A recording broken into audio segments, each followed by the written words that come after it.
Një nga udhëtimet më të bukura që kam bërë në jetën time e Amerikës Latine, kam fluturuar nga Tirana në Frankfurt, në Bogota, pasaj në Quito, në Lima, në La Paz, në Salar në Uyunit, jam kthyer prapë në Bogota dhe u ktheva mbrapsht. Të gjithë më pyesin kush ta ka organizuar, ja ku e kam organizatorën, 11 fluturime në 8 ditë, me çmim shumë më të lirë se po të harxoja 5 ditë në Mikono apo në Milano, me siguri absolute. Kjo tani Albana po organizon një udhtim tjetër me grup të vogël që i shoqëron vet. Albana, sa veta do jenë?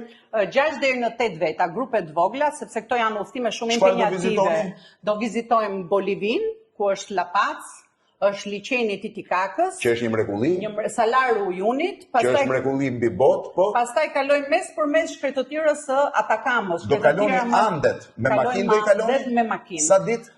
Do jemi 5 ditë në Ande nga Salaru Uyunit. 5 ditë në Ande me makinë për të shkuar nga Salaru Uyunit në Atakama, po pastaj? Pastaj zbrisim në Santiago të Kilit, nga aty do të bëjmë një 3 ditë tur, bëjmë Valparaiso dhe kryeqytetin.